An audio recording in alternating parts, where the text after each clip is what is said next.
মাদারীপুরের কালকিনি উপজেলায় পৌর এলাকার পালরদি নদীর ভাঙনে বিলীন হয়ে যাচ্ছে প্রায় 500 মিটার পাকা সড়ক। এতে ঝুঁকি নিয়ে চলাচল করছে হাজারো মানুষ। দ্রুত ব্যবস্থা না নিলে আসন্ন বর্ষায় পুরো এলাকার যোগাযোগ ব্যবস্থা বিচ্ছিন্ন হওয়ার আশঙ্কা দেখা দিয়েছে। ফলে মাত্র 500 মিটার পথ পার হতে ঘুরে যেতে হতে পারে প্রায় 7 কিলোমিটার পথ।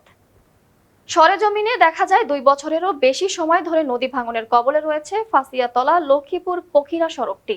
এই সড়কটি দিয়ে উপজেলার সঙ্গে 4টি ইউনিয়ন আলীনগর, এনায়েতনগর, লক্ষ্মীপুর ও পূর্ব এনায়েতনগরের যোগাযোগ রক্ষা হয়।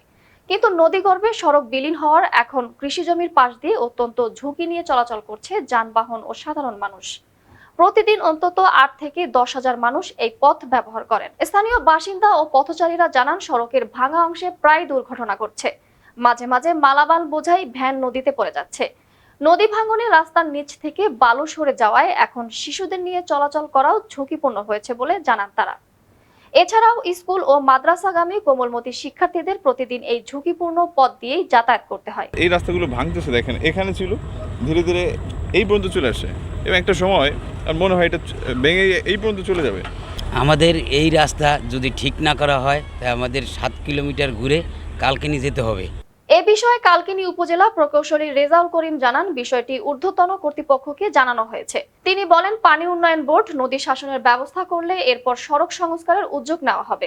স্থানীয়দের আশঙ্কা, পালরদি নদীর ভাঙনে ক্ষতিগ্রস্ত এই সড়কটি দ্রুত সংস্কার করা না হলে আগামী বর্ষা মৌসুমে পুরো এলাকার যোগাযোগ ব্যবস্থা ভেঙে পড়তে পারে। তাই দ্রুত কার্যকর ব্যবস্থা নেওয়ার দাবি জানিয়েছেন তারা।